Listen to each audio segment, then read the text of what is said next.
It is 3:30 p.m. on March 25th, 2021. So I'm going to call to order the Diversion Board Authority. Could I get a roll call, please, Don? Mayor Carlson.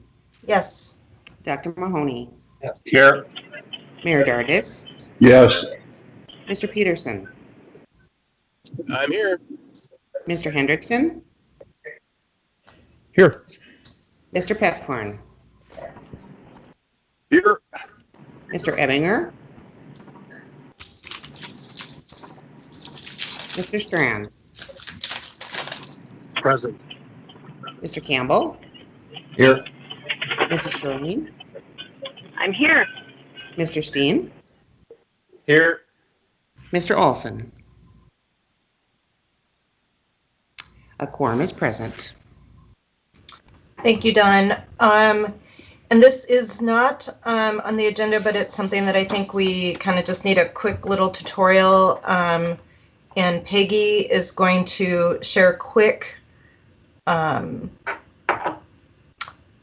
informational session on joining the meeting so that hopefully in the future we don't have issues joining and being able to stay in the meeting and listen in. So Peggy, I will turn it over to you to give this quick tutorial. Thank you, Mayor Carlson. Yes, we wanted to do this quick to try and alleviate any future issues with joining the Teams meetings electronically, as we still have the virtual meetings. In the past, when Dawn has set up the meetings, she has scheduled them as a Teams meeting. Moving forward, they will still be a Teams meeting, but you will not be able to go into Microsoft Teams to join that meeting. The issue has been that with Microsoft Teams, when an update is had to the meeting to send out the agendas, etc., the meeting information sometimes gets messed up in Teams. So the appropriate way to join the meetings moving forward is if your calendar or your email calendar is Outlook, you will just simply have the little line here that says click here to join the meeting. And that will be the appropriate way to join the meeting. If you go through the Microsoft Teams app, there will not be a meeting there to join, and that should alleviate any future issues. The intent is that Dawn will send out the click here to join the meeting link with the call-in information when she sends out the board agendas. She will still be sending out the calendar invites to you guys to have these meetings as placeholders. So again, if you just click on this button instead of going through Microsoft Teams, we shouldn't have anybody getting lost in rooms that Microsoft Teams has updated. Thank you, Peggy. Any questions? Okay. Madam Chair, this is Chad. Yes. To our administrative team, why is it so complex? It seems like this is a very simple technology that should be able to be populated without a lot of issues. We do that within the county. I'm sure City of Fargo does the same thing. And I realize it's not earth-shattering stuff where we have to open up and then pan and then click, but the whole baseline of Microsoft Teams is to make everything easy. So what's the struggle? Mayor Carlson, do you want me to respond to what I think has been happening? Yes, please do.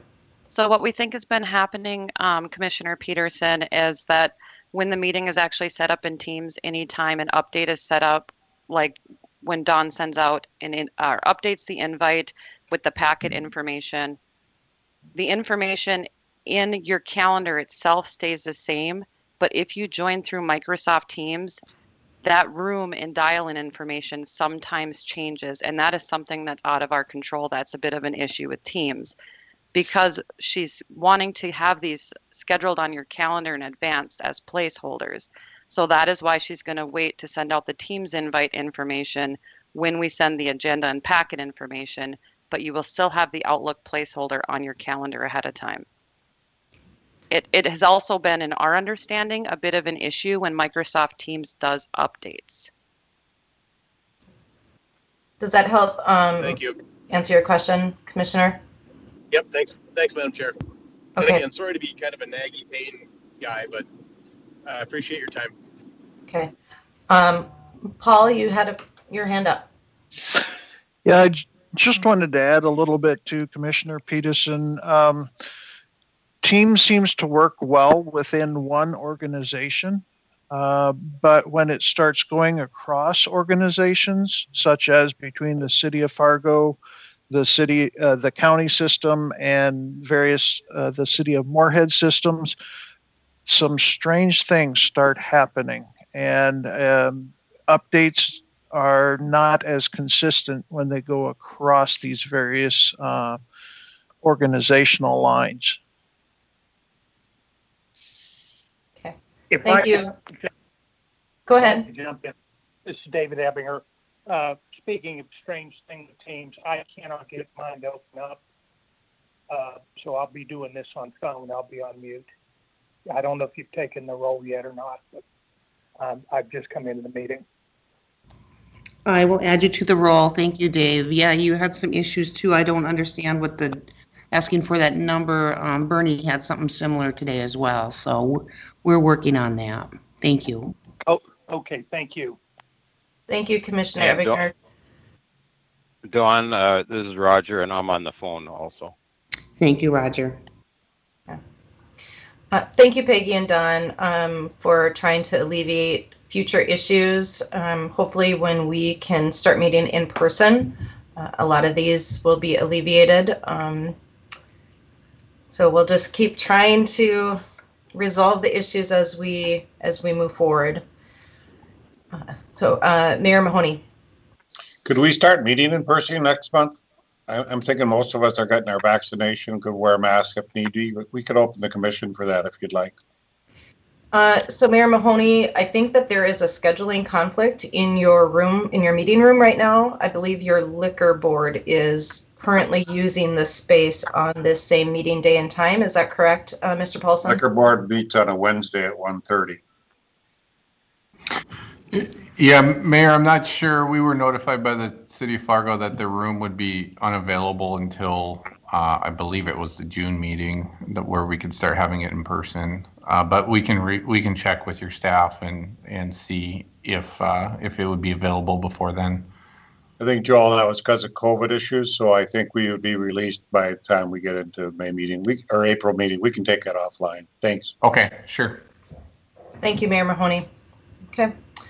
All right, I'm going to move forward with the agenda. Do I have a motion to approve the minutes from February 25th? Peterson motion. Steen second. Okay, thank you. Any discussion or comments? Okay, if not, this is an action item, so Don, could I get a roll call, please? Mayor Carlson. Yes. Dr. Mahoney. Yes. Mayor Dardis. Yes. Mr. Peterson. Yes. Mr. Hendrickson. Yes. Mr. Papcorn. Yes. Mr. Ebbinger. Yes. Mr. Strand. Yes. Mr. Campbell. Yes. Mrs. Sherling. Yes.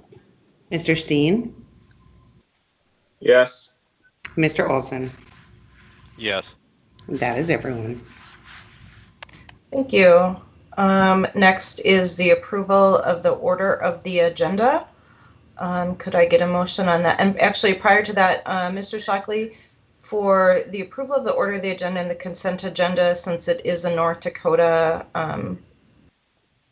committee, is this something that we would still need to do a roll call for, or could we just do, if there's any not in favor, that they would make a statement?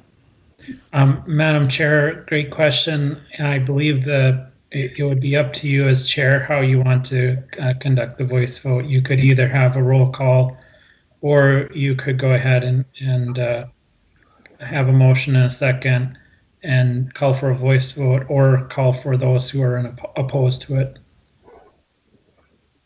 Thank you, Mr. Shockley. Mayor Mahoney. North Dakota, you usually could do your approval of minutes, approval agenda by just a voice call, but the consent agenda sometimes has money attached to it, so we normally would do a roll call. Okay, thank you for that clarification. It's a little different in Minnesota. So do I have a motion for the approval of the order of the agenda? Dardis moves. Steen moves. Steen seconds. Okay. For this, I'll just do a voice count. All in favor? Aye. Aye. Any opposed? Hearing none, the order of the agenda passes. And moving on to the consent agenda. Do I have a motion to approve the consent agenda? Hendrickson, so moved. Second. Steen, second. Okay. Any discussion or comments? Madam Chair, there is a number of payments due in the consent agenda. And given that everything is on the consent agenda, you may want to have a roll call vote for that item, for the consent agenda. Yep. Okay. Thank you, Mr. Shockley. Don, could I get a, well, first, is there any other comments or discussion? Hearing none, Don, could I get a roll call vote, please? Mayor Carlson, Yes. Dr. Mahoney, Aye. Mayor Dardis, Yes. Mr. Peterson, Yes. Mr. Hendrickson, Yes. Mr. Pepcorn, Aye. Mr. Ebbinger, Aye.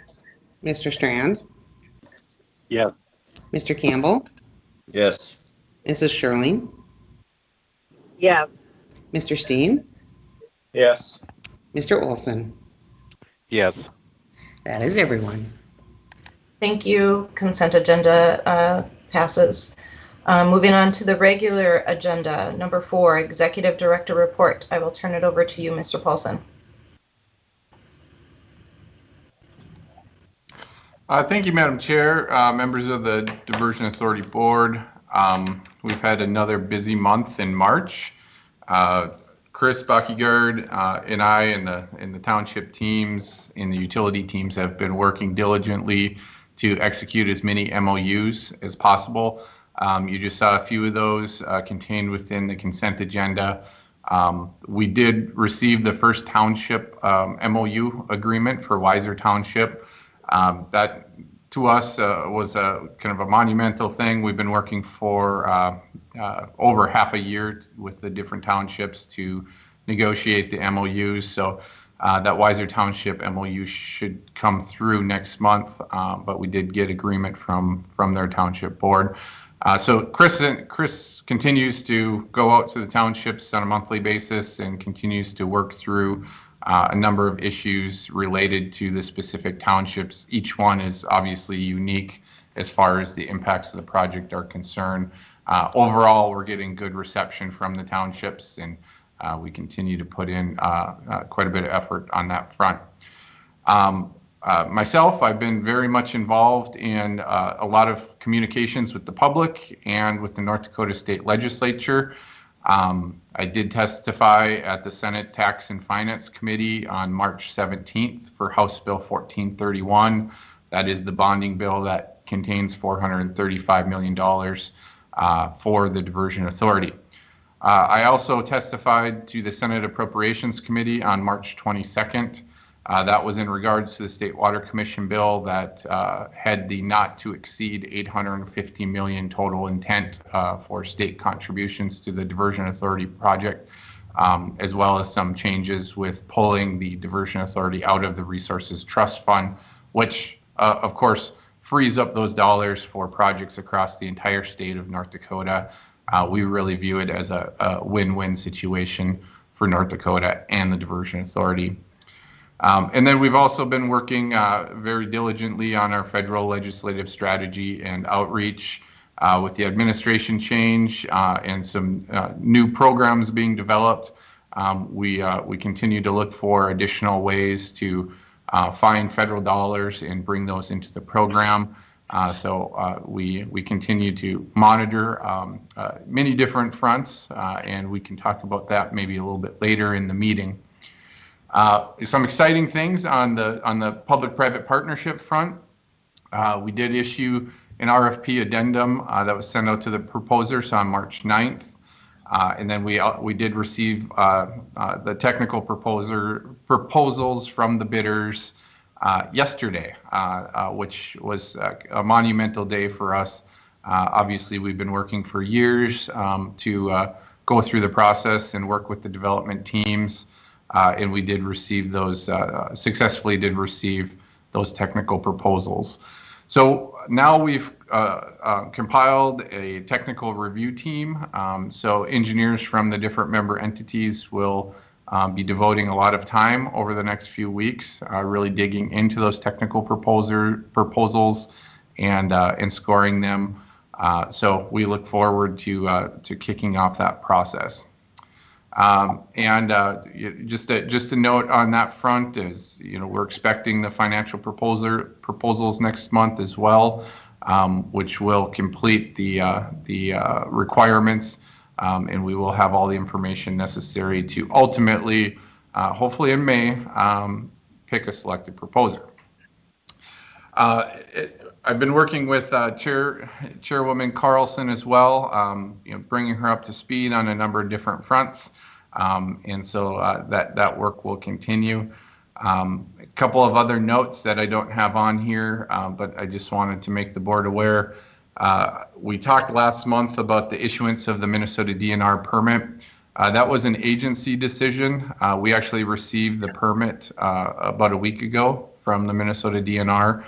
So that is all wrapped up, and we have made our stipulation in federal court for the release of the federal litigation. So with that, Madam Chair, I will certainly am open for any questions or comments that any of the board members may have.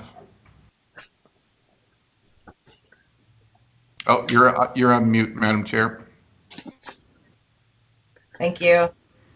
Thank you. Thank you for that.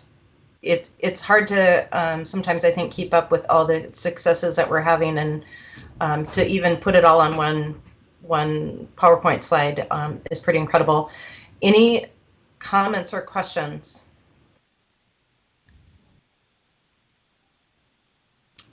All right. Well, seeing none, we will move on to number 5, General Counsel update, and I will turn it over to you, Mr. Shockley.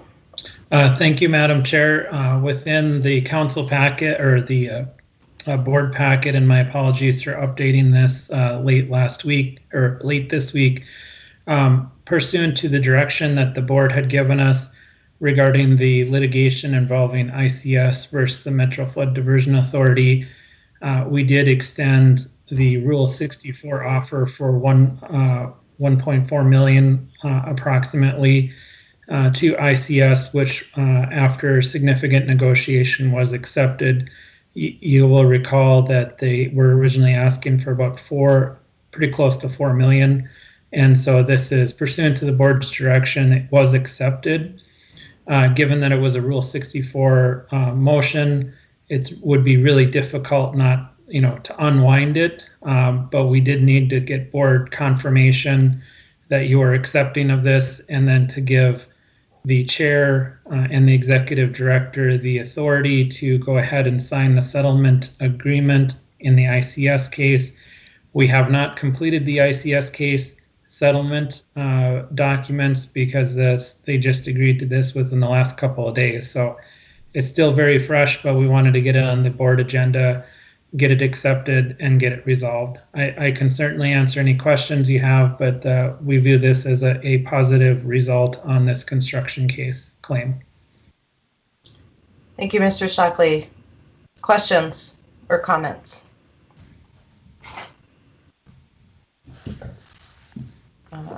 So this, I believe, is an action item, and I will need a motion to approve this settlement.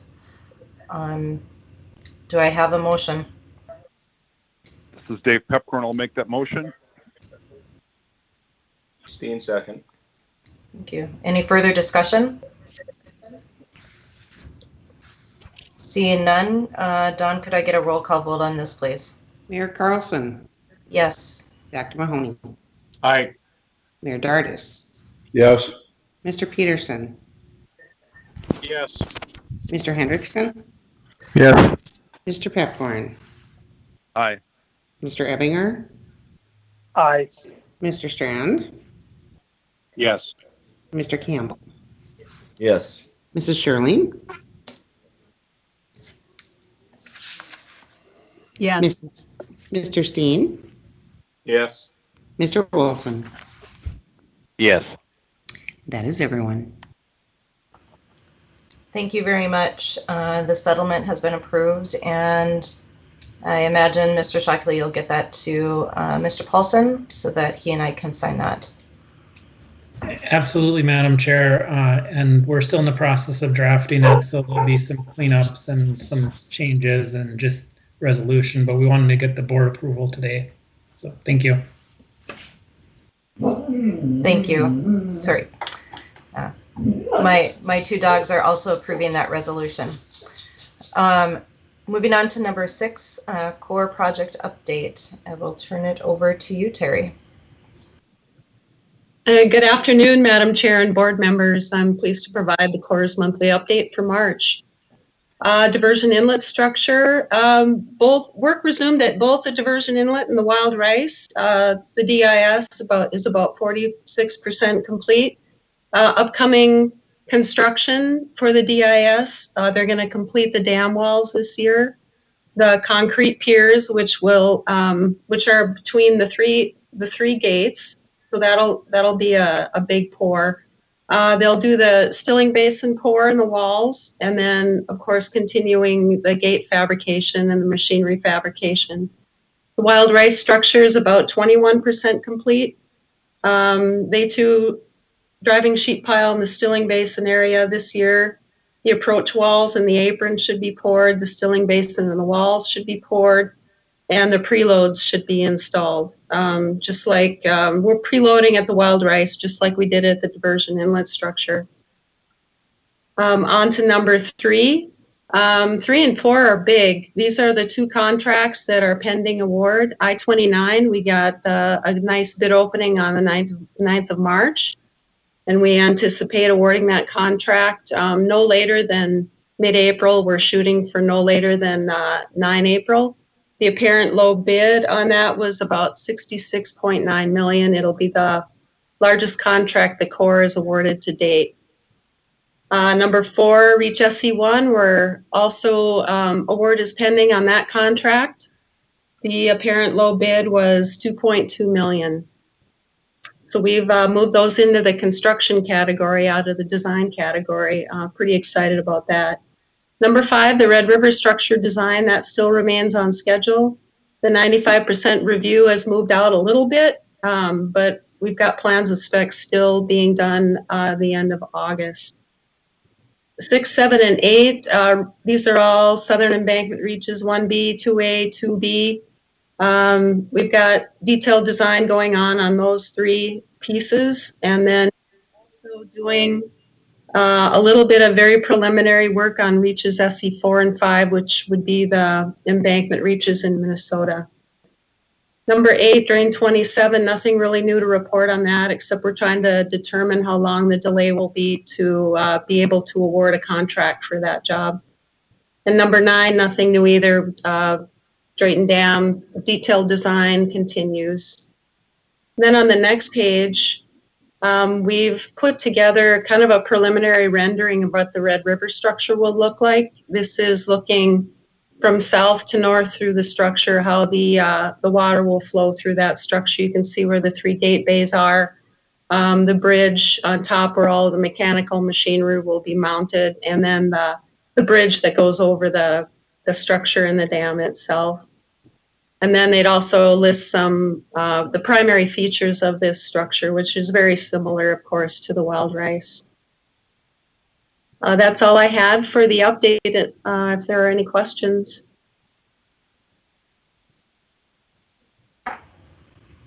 Any questions or comments? All right. Yeah, I have a question. This is Roger. Go ahead, Roger. Terry, on that large contract for $66 million, how close was that to your engineer's estimate? The engineer's estimate was $64 million. So really pleased with how all the bids came in and where our government sat with that. Okay, thank you. Any other questions or comments? All right. Thank you very much, Ms. Williams. Thank you. Moving on to public outreach update, Jennifer and Roger. Yeah, this is Roger. Actually, I'm going to turn it over to Jennifer, and she's going to show us some things. Thank you. I think Terry's going to talk through the videos. So we have 2 of the videos that were filmed for the construction that is happening at the wild rice and the inlet control structure. So Terry, I think Peggy, are you going to play it? And then Terry, you're going to talk through it? There we go. Sure.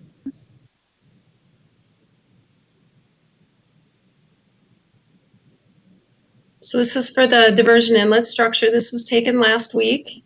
Pretty soon the preload piles will be removed and there will be 3 more dam wall panels poured on each side.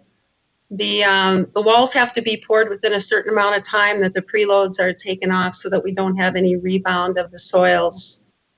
This is flying into the approach area of the diversion inlet structure.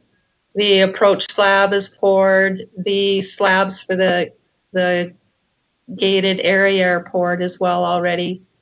This is looking south east.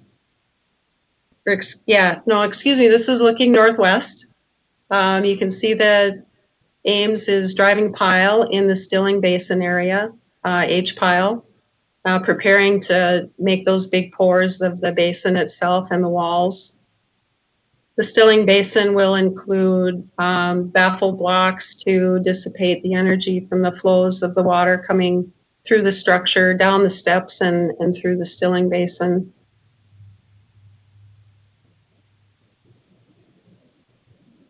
So additional work that'll be done. You can kind of see the rebar sticking out of the control structure slab in 2 places. The large vertical piers will be poured there. Yeah, you can see it really well right now. And then the piers on either sides of the gates as well. So you'll be able to get an idea of how big the gates will be this year as well.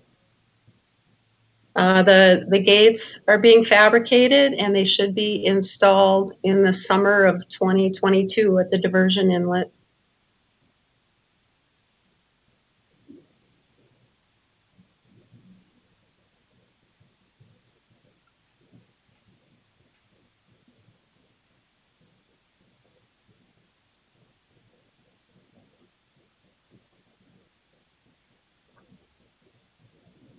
At the Wild Rice River structure, you'll see that they're really just a little bit behind what's going on at the diversion inlet structure.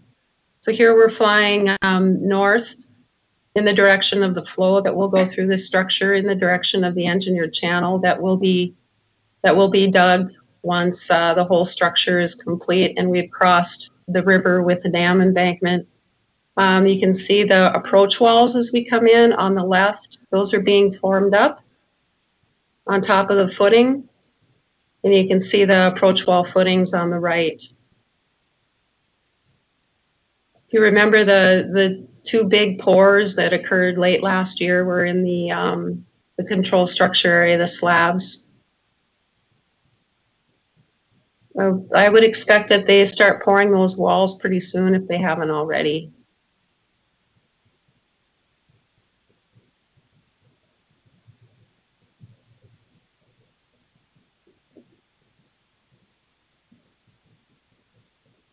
You can, in the background, you can see the red crane. They're placing the H pile in the Stilling Basin area.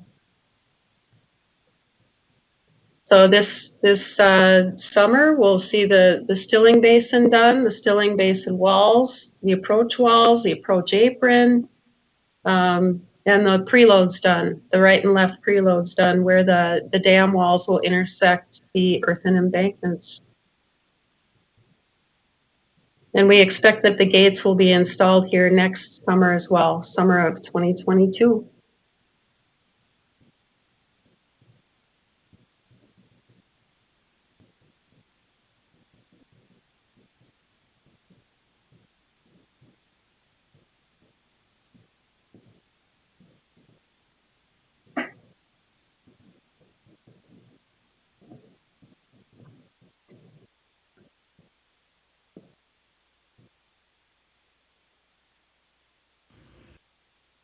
Thank you for those.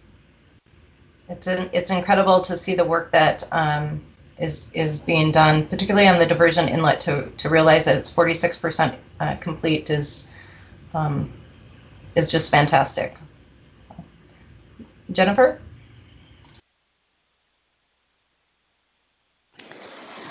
I think that's it for the update on that. The next section is the P3 procurement and evaluation, selection and award process. So Joel, I think, was going to give a little bit of information on what we're creating here. It's the education series that we'll be sharing with you soon. So Joel, did you want to speak to it, or would you like me to share some information? No, thank you, Jennifer. So, we talked about this for a few different meetings, but we are getting closer to having the P3 education series complete. So here you can see a list of different topic items that we will be addressing. We will be creating a presentation with a PowerPoint and somebody from the team speaking about the instruction, and we will have that available for the board members to access. We also will have the PowerPoint presentation that would be available to the board members to download as well, to keep the content with them if they so choose. But obviously a lot of great content in here as we move through the developer selection process. And so it's very important information for each of the board members as we lead up to the final selection of the selected proposers. So any questions related to the educational content? We should have those available for the board members fairly soon. Okay.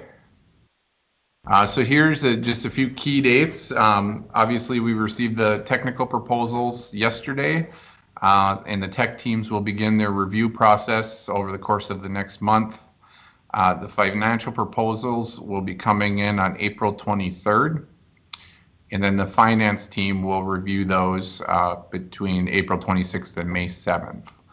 And so we are planning the public hearing for the award and the board meeting on May 27th, which is our regular scheduled board meeting. If for whatever reason we need to have a special meeting prior because our schedule moves a little bit quicker than we're expecting, we can certainly do that as well. But any questions related to the proposed schedule? All right. Okay, I think that's all we had. I can take this to Jennifer. This is just, if the board can recall, we did have this in our meeting last month as far as the updated MFDA org chart. We had some comments concerning some of the board members' emails, and so we did update that. This is more for the board's information. Contains all the contact info for the board members, the executive leadership team, and the consultants that are leading up the specific sectors of the Diversion Authority project. So and that's all we have, Madam Chair, on that. Okay, thank you. Comments, questions? Not seeing any. No? All right. Moving along then, number 8, land management update. I will turn it over to Commissioner Sherling. Thank you. Good afternoon, everyone. Land management met yesterday, and we had a very productive meeting, very busy, a lot of activity going on right now. You have the updated information in your packet, but I would just ask Mr. Dodds if he wants to do just a brief overview. Hi, Mary and commissioners, board members. Good afternoon. As Peggy shows on the screen here, this is our status report. Peggy, if you want to go to the next slide, I'll maybe just touch on a few items. As Mary mentioned, we're making a lot of progress, lots of activity. Just a few things to point out here. We have as of a week or two ago when this report was prepared, we have 550 parcels that have been acquired. We do have a number of parcels that are still in an eminent domain situation, and our legal teams are working on discovery requests and the usual processes along with that. We are continuing to negotiate on a number of parcels, primarily for the Red River control structure and the Drain 27 wetland project, as well as just a few properties in the upstream mitigation area. And then I think I mentioned this last month, but just as a note, all of the orange colored boxes in the upstream area are under the appraisal step that Crown Appraisals is working on the flowage easement for that process right now. The next page then touches on easements that we are trying to acquire for the biotic and geomorphic monitoring program. We have made pretty good progress. Even in the last couple of weeks, I think we've had a dozen or so of those easements signed, and so progress is being made there. The remaining pages of the report drill into just more detail on each individual component, showing you progress in a graphic fashion. I guess I'll spare you the details. You have it in your packet, but I'd be happy to answer any questions if you have any. Any questions or comments? All right. Want to continue? I think that's all I had, unless there's anything else that Mary wanted to add. No, thank you, Eric. And I guess I would just ask Roger and Kevin if you had updates from your acquisition efforts.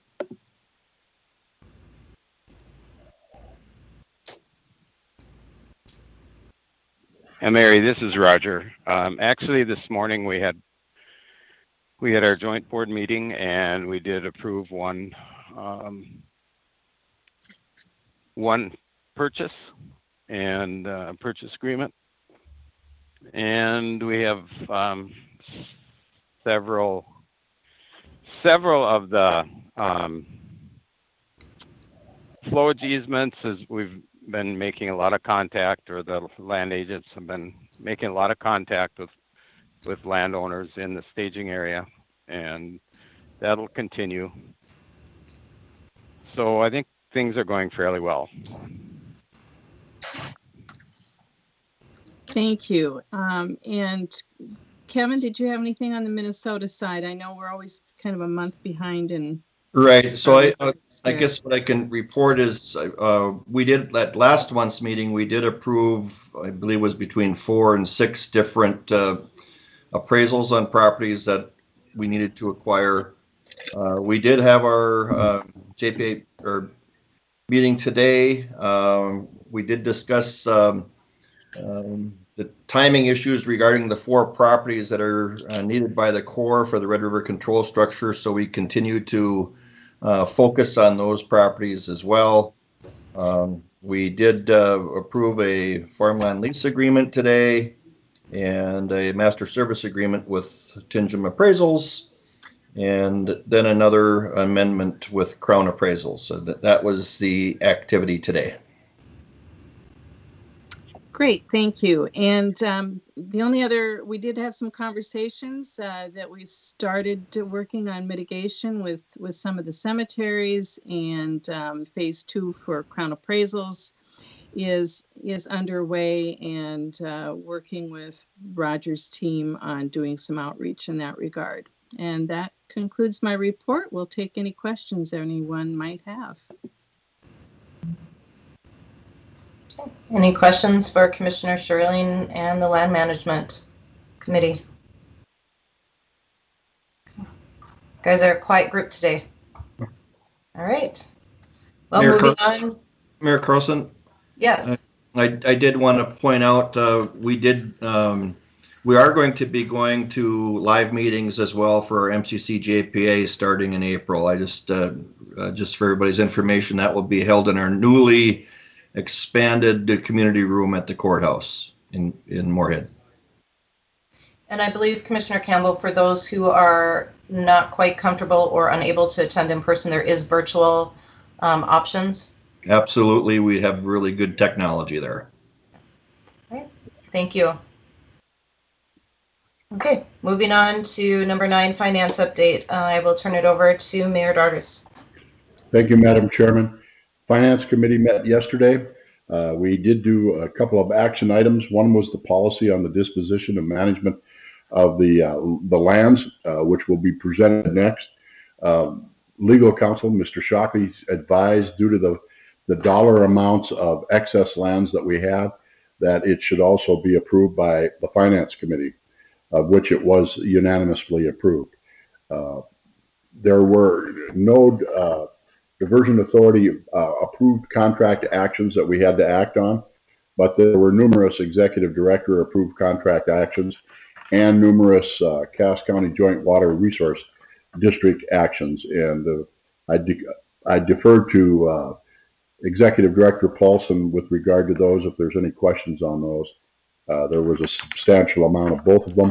Not a lot of dollar amount, but a lot of different actions.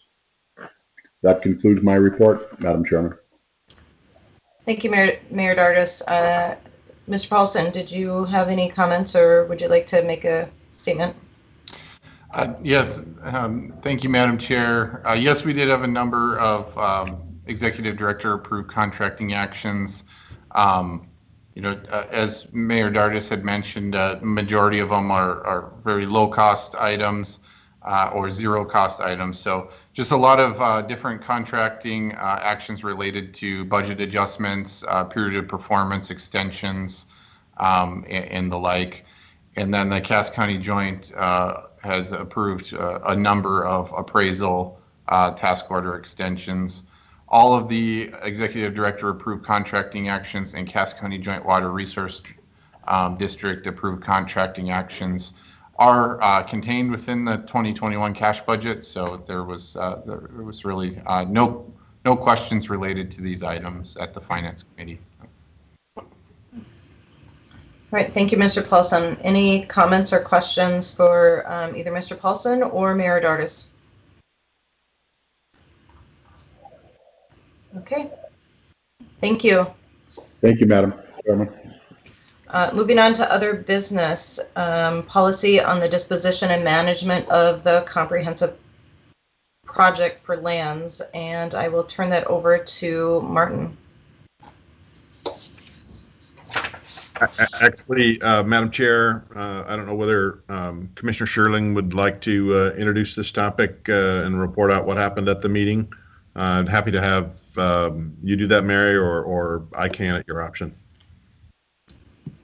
Thank you, Martin. Yes, we've worked diligently on this policy for the last several months, and I would just like to thank you, Martin, Eric, John Shockley, for all of your efforts on this, and really all the committee and the staff members that contributed to where we're at today with a policy that we believe will work on both sides of the river for both counties and cities. And so we've made adjustments as we've moved forward with this policy, and we unanimously recommended that this policy move forward for your consideration today. So if you have any questions, we're here. And as I said, the authors really were primarily Martin and John and Eric. And so we'll stand for questions. Thank you, Commissioner Sherling. Martin, Mr. Shockley, Eric, did you want to have anything that you wanted to add or anything like that? Madam Chair, this is Martin. No, nothing to add. I would just ask that any motion made by the board include the ability to do some grammatical cleanup or anything that needs to be polished as this goes to final. Thank you. That is a good insight. And with that suggested, I would like to make that motion with Martin's suggestion that any minor changes could be added later. Thank you, Commissioner Sherling. I have a motion. Do I have a second? Campbell, second. Any further discussion? All right, seeing none. Don, could I get a roll call vote on this, please? Mayor Carlson. Yes. Dr. Mahoney. Aye. Mayor Dardis. Yes. Mr. Peterson. Yes. Mr. Hendrickson. Yes. Mr. Paphorn. Aye. Mr. Ebinger. Aye. Mr. Strand. Yes. Mr. Campbell. Yes. Mrs. Sherling. Yes. Mr. Steen. Yes. Mr. Olson. Yes, and I'd just like to make a comment. I really appreciate the hard work that was put into this. Just going to echo Mayor Sherling. You know, this is a very important document in my mind and to a lot of us. And just, you know, sure, it took a while. I think maybe the rest of you that weren't involved are wondering what the heck we're doing, you know, but it was very important. And I think it is a well-written document that does give us some flexibility. And I think we should actually be very proud of it. Thank you. Thank you for those comments, Mr. Olson and Commissioner Sherling. It did pass unanimously, and yes, I commend all of you who worked extremely hard on this. It was a very much needed policy, and the fact that you took your time with it and didn't just push it through super quickly and took a lot of different things in consideration. You all need to be commended. So thank you for bringing such a comprehensive policy to the board. Moving on to 10B, the Luceo presentation. I believe I said that correctly. I will turn this over to Executive Director Paulson to introduce the presenter. Thank you, Madam Chair. If the board can recall, it's been almost a year since we last took up this topic. We did move forward with a Luceo Consulting as part of the PMC to review and start to compile resiliency and sustainability programmatic issues related to the P3. And so they have been working. The reason we're coming back now is because the P3, the RFP is complete. We did incorporate some findings from Luceo into the RFP. And so I wanted to bring them back to have a report back to the board on the work that they've been doing. I would also like to just give a premise that the federal landscape has changed significantly as far as funding for infrastructure programs. And as the board is probably aware, the administration is going to be releasing information related to a potentially very large infrastructure package that may be moving forward. And there's also a number of additional federal programs that have changed over the course of the last year, notably the FEMA BRIC program, as well as some discussions concerning earmarks. All of these federal programs are really focused on resiliency, sustainability, climate change, green technology, and the like, and certainly fits with the alignment of the resiliency program for the FM diversion. So keep that in mind as Ms. McKenzie does her presentation here. I also have brought Mr. Chiller with Jacobs to the meeting here today. He is our federal liaison in Washington, D.C. that can further expand on the state of the federal infrastructure programs at the moment. So with that, I will turn it over to Quinn. Thank you very much, Joel. And thank you, Chairwoman Carlson. So I had the opportunity to meet many of you about a year ago And I'm here today, as Joel said, to provide an update on the resilience program because we've been able to finish up quite a bit of the first phase of our work. And so I'm really happy to share an update with you today on that.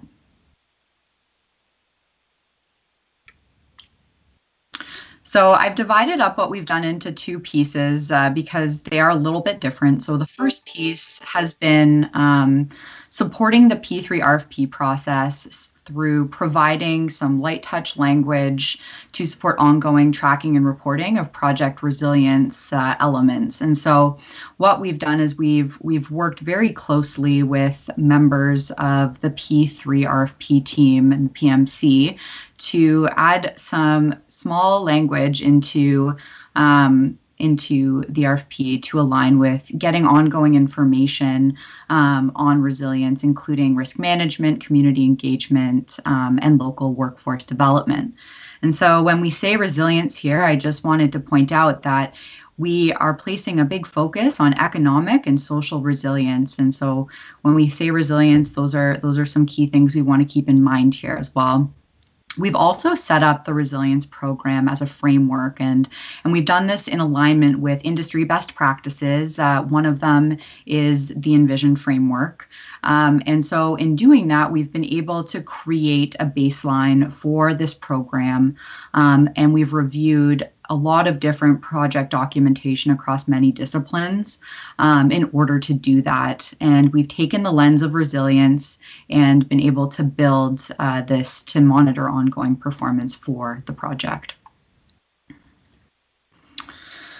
So one of the big pieces here is aligning the resilience program with quality management. So because we're a part of the PMC, we like to see this as one of the quality management exercises. And so the information that we get through any formal submittals from the P3 will feed into the quality management program throughout design, construction, and potentially O&M as well. And so you can see here there are a couple of different pieces that we're talking about when we say resilience. So the P3 team is now required to submit reports demonstrating resilience performance, including information on reduction of design conflicts for the project. So that aligns with value engineering, community and stakeholder engagement, construction safety and impact. So this is pretty important because of the duration of this project. Construction is going to have a really big impact on the community. So ensuring that we're getting the right information and that there's compliance is going to be critical for construction. Water, energy, waste, and materials management. So we're hoping to find efficiencies and optimize those processes as well. Noise and lighting, and then local workforce development. And so local workforce development, a big piece of that is how can we most effectively take advantage of the big economic stimulus that's going to happen with construction starting on the project and make that so it can be sustained into the future and leverage that as much as possible to support local economy growth beyond the construction phase. And so all of this information is going to be tracked and monitored as part of the resilience program in one place. One of the reasons why this is so important is that it does align very, very closely with federal funding opportunities. And so now that the resilience program is in place and we can continue to build on it and build on the baseline, it allows us to create a really great narrative and support for any federal funding opportunities. So the new administration is focusing on resilience and social equity, and we know that. And so we can pull out pieces. There are areas in the resilience program that rely on information related to social equity and rely on information related to resilience. And so because of that alignment, we are now able to pull out pieces on an ongoing basis that align with federal funding. Any type of discretionary grant or funding for infrastructure will require projects to demonstrate what they're doing for resilience, sustainability, and/or climate change, mitigation, and adaptation. So because of that, it's going to be really important that we have this information tracked and we are able to demonstrate the great work that this project is doing. So this aligns with the resilience program and the best practices that we've referenced in building it, which include Envision. Envision is a framework that is used across North America. I spoke to it a little bit last year, but it is essentially the de facto framework for sustainable and resilient infrastructure in the United States. And so what we would like to do is work closely with Matt Schiller to support funding applications. Joel mentioned some of these briefly at the beginning, but they include the FEMA BRIC program, potential future infrastructure bills, and the opportunity for earmarks if we can, and then the federal president's budget as well.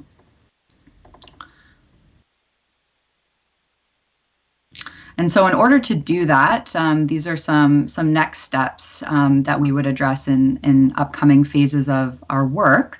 To continue with ongoing tracking and reporting as part of the quality management process, so through the P3. So essentially that involves reviewing submittals and P3 compliance. Support federal funding opportunities, so working with Matt Schiller. Providing the documentation required to support any applications and ensure that we're showing the great work this project is doing for resilience and touching on those new administration priorities. Continue to support and track local workforce development strategies and provide any information necessary to share with the public, and then have ongoing coordination and meetings as required with the P3 team. So, Joel, that's what I had for my slides. Was there anything that you wanted to add to that? Thank you, Quinn. I appreciate that. Great information. I just want the board to know that we did move forward with a phased approach with the work that Luceo is doing. If the board feels it appropriate, I would like to bring the next phase forward with Luceo and have that for the board's review at the next meeting. But I would like to just note we have a lot of opportunity here to bring potentially additional federal funding to the program. There's a lot of components of our program that fit very, very well into the discussions that are happening in Washington right now related to infrastructure.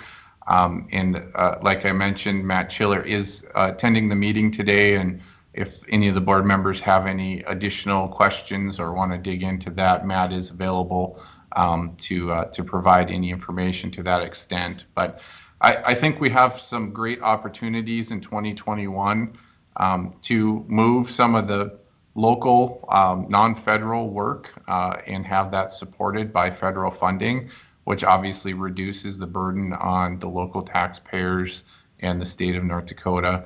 And I believe we should be looking at any and all opportunities to bring additional federal funding into the program. And the work that Luceo is doing and that the PMC and Jacobs, as well as Matt Schiller, really supports that effort. So with that, Madam Chair, I think we'll open it up for any discussion and questions. So. Thank you. Thank you both. Thank you for presenting, and thank you for those comments, Mr. Paulson. Mayor Mahoney. Great presentation, Quinn. I'm a little curious. Chad Peterson did the impacts in the communities of workforce and people coming into our community. And I think it'd be good for the board members if you'd share what you're putting out there. I've heard comments that could bring 1,500 workers into the community or 7,000, or I'm not sure what it is. So whatever data you have on that to help us in local market, to help us out with Jennifer to get the message out would be very helpful. The second thing is it appears that Matt Schiller says that your way you might package things would help us a bit. And it's kind of a question for Jennifer. It appears to be part of what Quinn will do is do some press packages or press things that will go to the senators and such. So is that something basically that Quinn would be able to do versus the differentiation is our public relations team do it, or would Quinn be doing some of the materials that would be taken out to Washington, D.C.? And then finally, Joe, I'm assuming that we will see a final compliance of cost management on this. I think we started at $45,000 with this group. I think you put in another $135,000, and I think you're tracking on eventually with Quinn's team, we're going to be spending $400,000. And I just think Joel, you're probably going to verify that as we go further. So Mayor Mahoney, I can address your first question, and then I'll hand it over to Jennifer and Joel to answer your second and third ones. But we have done quite a bit of compiling of the economic information related to this project, and we have that available, and can definitely share that with you and whoever else is interested, because that was a significant part of our findings. So Joel, I'm not sure if you want to speak to that, but we're happy to do that either through you or through somebody else, because we do have a really nice summary of the key economic pieces related to this and how that ties into local workforce development. Yeah, absolutely, Quinn. I did have a chance to review that, Mayor Mahoney, and there's a lot of great information contained within what Luceo has pulled together. So I will email that out to the board members, so you guys all have that information. You're right. The impacts to our local job market are going to be significant through the duration of the construction on this project, as well as the potential for the escalation of material prices and the local bidding environment for baseline work for our member entities as well. And so it's very important that we are planning for that, and that each member entity is incorporating those findings within their strategic plans for the next years moving forward. And some of the work that we've been doing has been coordinating with entities such as NDSCS to ensure that they are ready and able to support specialized apprenticeship programs and skill development programs related to the work necessary for the FM diversion project. And they are looking forward to coordinating with the P3 team that does get selected to ensure that they are providing the proper resources here locally to develop those skills and have those available. Our hope is that we leverage this project to the greatest extent practical in addressing the workforce development issues that our region has struggled with for many decades. And ultimately, at the end of the day, we hope that this project will provide additional workforce for the Fargo-Moorhead community, ongoing even after the project has been constructed. So a lot of great findings, and we'll get that out to the board. I'll take the second question. I think that was a great question, Mayor. Yes, we're going to be working with Jacobs and Luceo, as well as our communications team, to compile this information for our federal legislative delegations as we continue to work with them to support our federal strategy. We have a lot of different opportunities, a lot of irons in the fire at the federal level.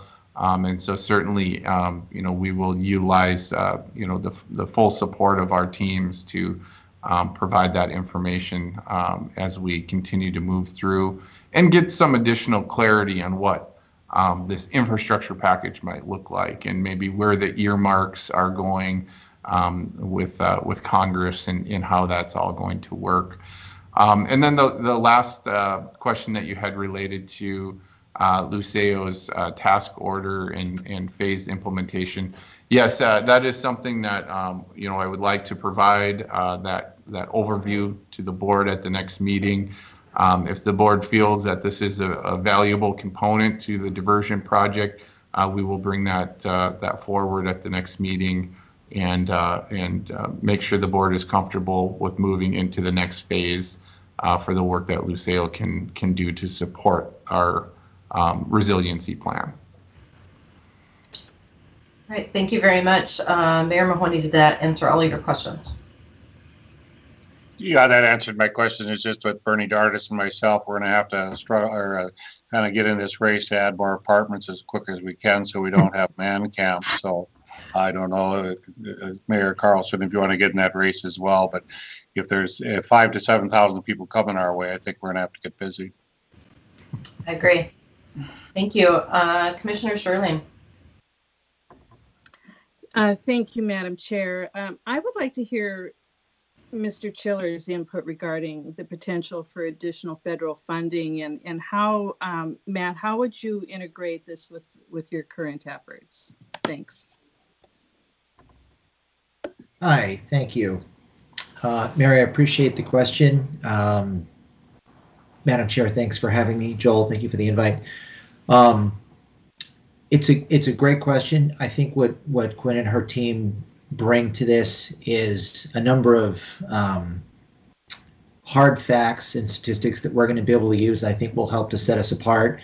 As she mentioned, and as Joel also alluded to, the new administration is really baking a number of goals, including the things that were discussed in the slide presentation, as being an integral part of what gets into the president's budget, as well as what will be considered competitive for every federal grant going forward for the next several years. So I think our messaging of this project is going to change a little bit. I think it'll certainly depend to a certain extent as to who our audience is, but for folks in the administration and, for the Minnesota senators, I think it's going to be important to talk about and make sure that they understand with as much data as is possible that this has a strong resilience component, to talk about the resilience, the social equity that it brings, and to really put it in the best possible light to get inclusion into the president's budget, which of course we have not yet accomplished, and then be competitive for the new programs that come apart in the president's Build Back Better plan, which we're hoping to see a little bit of detail on next week, and with earmarks and other things rolling forward. So we've got about 4 or 5 different opportunities that we're tracking and trying to pump money into on the federal side. So we're working really hard to maximize the number of opportunities, the things that we can apply for. So I think Lucio brings a lot to the table for our ability to be as competitive as is humanly possible.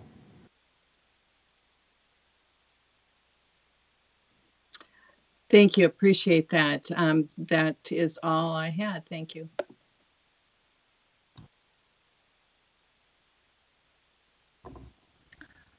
Chairwoman, I think you're on mute.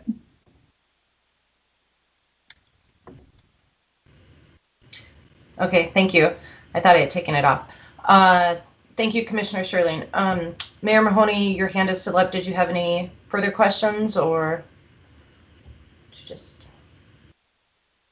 Sorry, took it down. Thank you.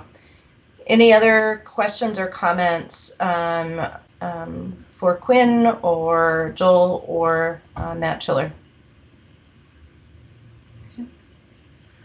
Okay, I think Joel, if you would like to bring something back to us next month for us to look over, that would be great.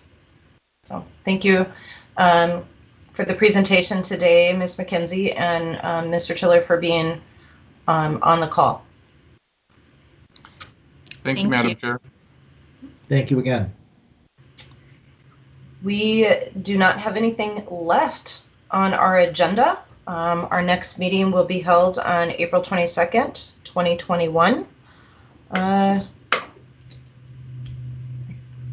Mr. Strand, your hand is up. Please. Thank you. Thank you, Madam Chair. Just a question to ask the group and something to consider going forward.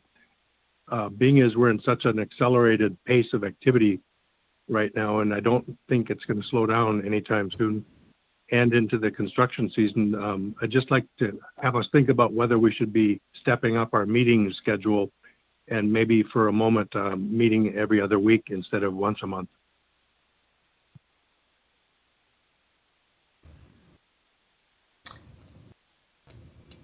Thank you, Commissioner Strand. Mayor Mahoney. John, actually our work is done on contracting in this, and that's the beauty of having Joel as our executive director. The board really doesn't have to do any action items every other week. It basically comes to once a month. So, I mean, it's exciting that we're getting construction, but this is what's going to happen. And when P3 comes in there, it's really going to go. I don't remember, Joel, you one time said we'd be spending millions every day. So it's just us to approve contracting action, and we've already got our budget and such. So there's not a lot of action items we do. So that's why we wouldn't need to meet every 2 weeks.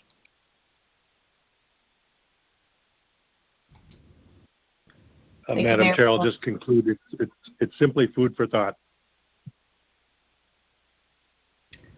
Thank you, Commissioner Strand and Mayor Mahoney. I can Madam visit. Chair, I think that's the board really wants to be engaged. We have had more engagement at this board than we've had for a long time. So I think you're finding more and more of us want to get engaged. And the problem you're having is you're having too many things happen every week. So slow down. Quit getting all these things happen every week. But what's happening is exactly what John says. There's so much stuff going on that's positive for the program that it's hard to keep up. I would concur with that assessment. There are constantly things occurring and constant successes coming our way, and I think it is just going to continue to accelerate.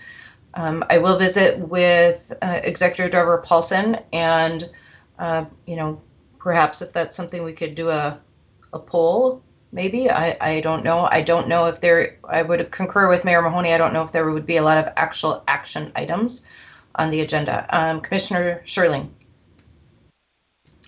Thank you, Madam Chair. One suggestion I would offer is we've had talking points, I guess we've called them in the past, and it's different terms, but you could just send out an update halfway through the month to the board to let them know where we're at on any number of items.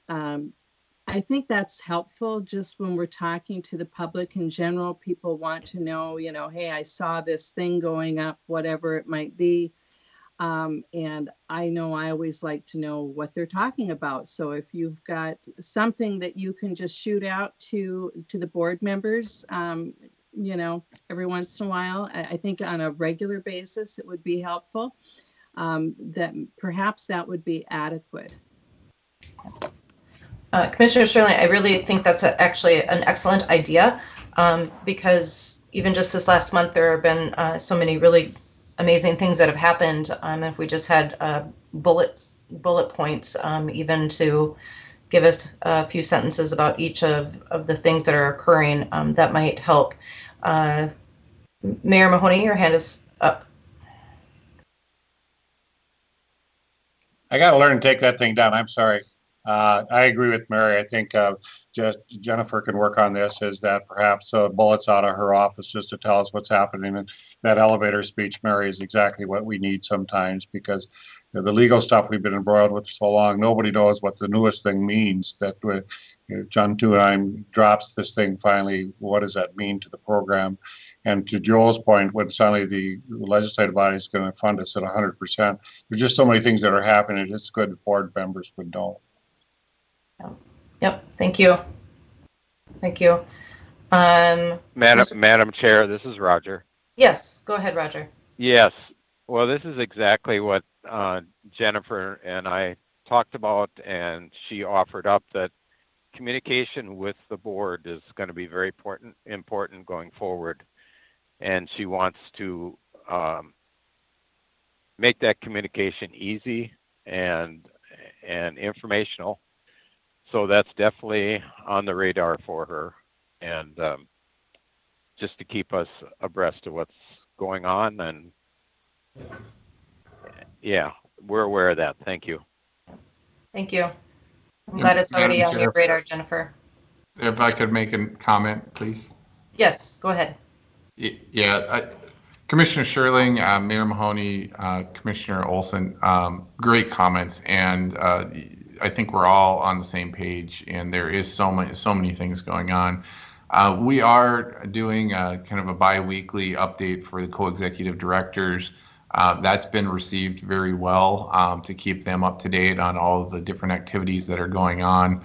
And I certainly think we should tailor something to the board that we can send out on a bi-weekly basis that has the talking points about what's been occurring in the last 2 weeks.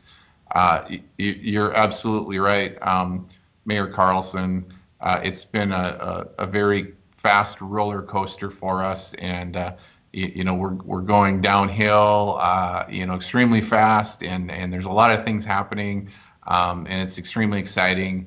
And sometimes sometimes we just need to stop and make sure that everyone is being provided with all that information about all the great things that are occurring with the program. And so we will work on that this next, maybe over the course of the next few weeks, and maybe shoot out a general format to the board. And certainly feel free to provide comments, whether you like it, it's too much information, too little information, those sorts of things. And maybe work on kind of a standard format of keeping the board informed of all the activities, because over the next month, it is going to be extremely hectic with everything that we have planned. And I would anticipate that we will continue to see a lot of these great successes as we move into construction on the diversion channel. Thank you, Mr. Paulson. And thank you, Commissioner Strand, for bringing that up. I think the more information that each of us have as board members that we are able to articulate and have conversations with the general public when we get posed with questions is going to be really helpful. And as Mr. Paulson said, there's just going to continue to be so many more things happening, and this will help to keep us abreast of everything. So, and Madam Chair, I'll promise this is my last comment. This has been a real valuable discussion. I think all of us are really feeling a need to do our best at our information levels. But I'll leave it at this. It's also about boardsmanship and being able to be on top of information adequately. So just keep it in the back of our minds as our responsibilities and expectations grow. Maybe considering a different meeting schedule to have more time to go at the topics, to drill deeper, to really get our arms around it as board members. So it's all of the above, but thanks everybody for this conversation. It's out of the blue, and I'm just simply planting a seed is all. Yep. Thank you, Commissioner Strand. Appreciate that. Okay. All right.